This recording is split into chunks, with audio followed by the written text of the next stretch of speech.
Hey everybody, welcome back. My name is Des and this is Books and Stuff. So I am doing a book review today and I'm not sure how I'm going to do it yet. So I read this book called The Dreamland Park Murders. Um I believe it came out in 2005, and back in 1969 there was a double murder that was done at the Dreamland Park. Dreamland Park is in Berks County, and back in the 30s or 40s, I believe it was an amusement park.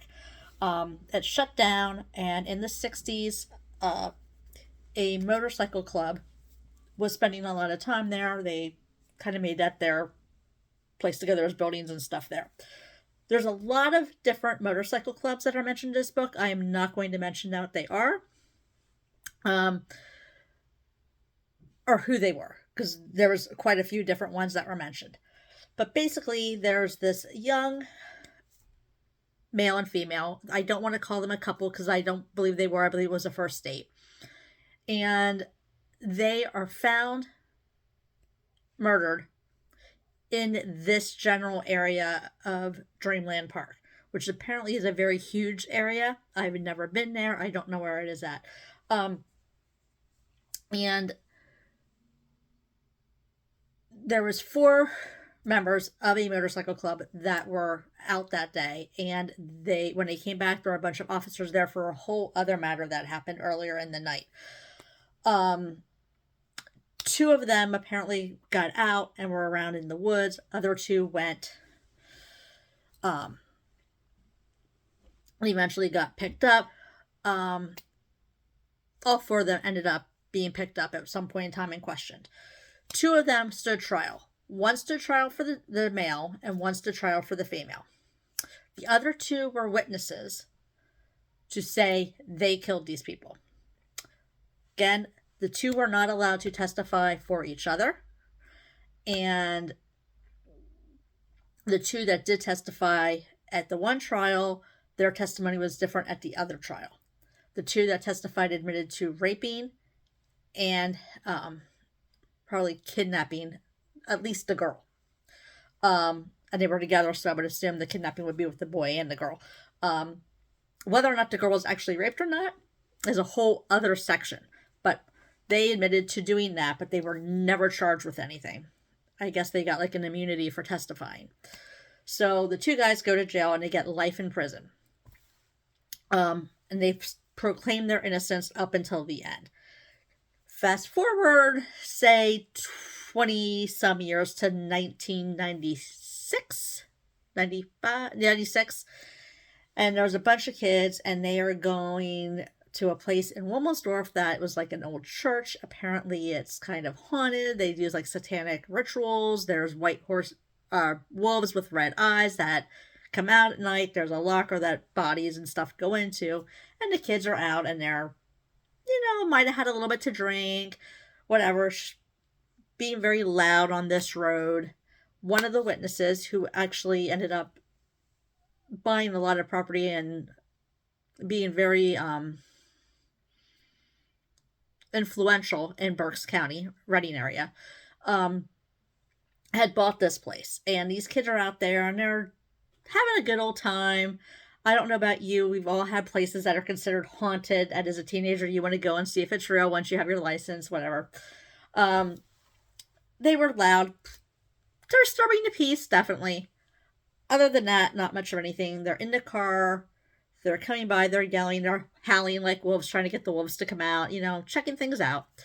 The witness that testified in the other two, and was never charged with anything, comes out and he aims in the middle of the street, aims a gun, and shoots it at the car of 5 teenage kids. And I'm talking 15, 16-year-old kids. It goes through the back passenger window. It hits one of the kids. They take him to the hospital. His friends take him to the hospital. He shoots a second time to scare them. The kids go to the hospital. Cops come. The kids tell the cops everything. They leave out that they were drinking. They leave out who was driving the car, because the one that was driving the car didn't technically have a license, wasn't allowed to drive, but he knew where the area was. If you've ever been to Warnersville, you know it is very small. It's like you blink of an eye and you're through it. Again, I looked it up. I Googled it. I am not really sure where it's at. I want to take a road trip. So anyway, after he shoots the gun, he goes in, he calls the cops, says he heard fires, takes a shower, puts his gun in his office. Then he goes to his attorney saying the cops never shot when he made the 911 call, and they go to the police station. Still doesn't say that he shot the gun, tells the story. The cops are like, well, either you shot the gun, or you were standing next to the shooter. Half hour passes. How's the kid doing? What's the update on the kid? Kid's in very critical condition. Another half hour passes. Now he admits to shooting the gun. It accidentally discharged, and the second shot was to scare them. So he, of course, is going to stand trial. They have a change of venue, and it moves from Berks County to Erie County, which, if you are familiar with Pennsylvania, is at the other end of the state. He has a private jet. They all fly. He flies the defense there. The poor victim's family have to drive 7 hours or so to go to Erie County for this trial and get a hotel. So they do that. He is found not guilty on both murder charges. I think he was found guilty on involuntary manslaughter and 5 counts of recklessly endangering. The kid who was driving the car, 2 of the kids were witnesses and testified at this trial. The other 2 did not because they were in jail, and the driver was one who was not able to testify because he's already currently in jail for something else. So they did not bring him to testify. He appealed his sentence because he didn't want to go to the state. He wanted to serve it locally. He got out on bail. 2 years passed with all of his appeals before he finally is asked to come and start to serve his sentence. Now we are in 1998. So 2 years after he shoots at a car full of teenage kids and kills one of those kids, he's out walking around and living life, doing whatever he wants. He shows up for the sentencing. The judge had sentenced him to 5 years.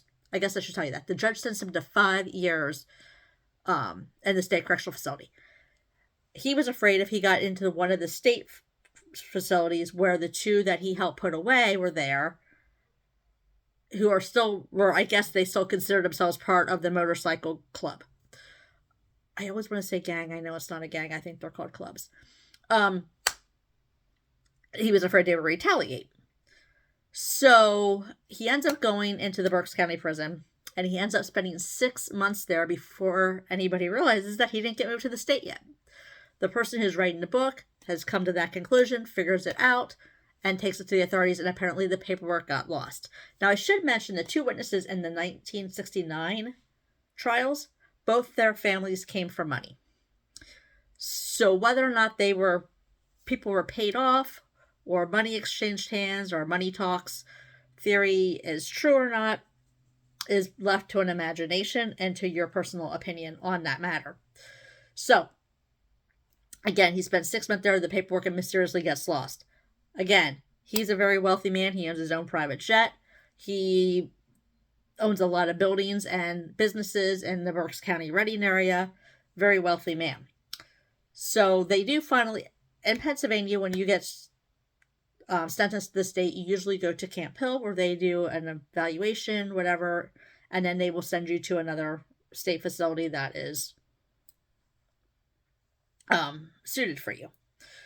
The one gentleman who was in Gatorfield was moved to Smithville, I think it was, because and he said it's because he knew that he was going to end up there. So he ends up going to 2 different places before he gets to Camp Hill.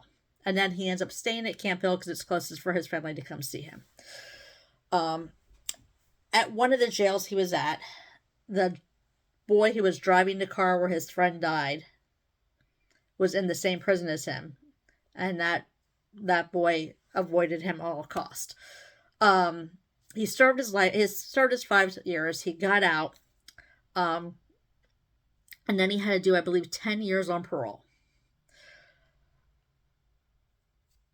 I have a lot of mixed feelings on this because I have my own personal opinions. My personal opinions are just mine. I do not believe that the 2 people who went to jail in 1969 are guilty. I do think the witnesses were. I do think that you don't, I don't know. I think that from what I understand in a motorcycle club, and I'm sure it's true for all of them, not just the ones that were mentioned in the book, you do not turn on your fellow club members. So I do feel like a lot of money exchanged hands, and I do feel like um, money talks, and I feel like people walked away and got away with murder. Um, and I feel the people that went to jail for the life sentence have tried to appeal and tried to get a new trial for years and was always denied. And I, reading the book and reading the stuff that went on during the trials, there was definitely a lot of things that should have been done differently. I I feel there was so much that went wrong on both of those trials that it was unfair and unjust, and that these gentlemen were judged based on their appearance, based on their maybe prior a reputation that the motorcycle clubs have, um, and I feel like it's disturbing to me. Um, it was a great book.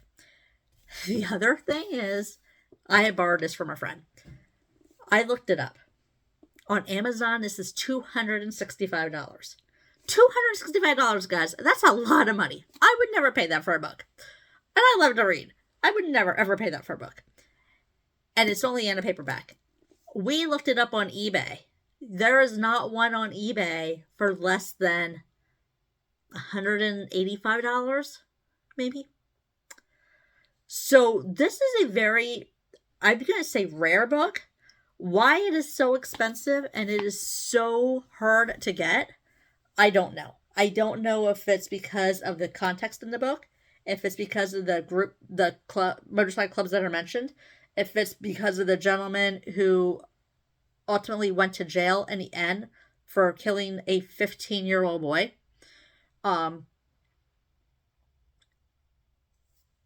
It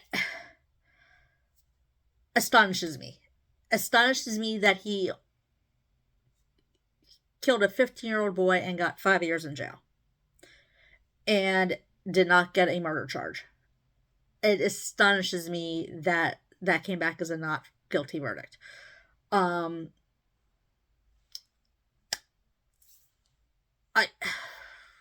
I don't know.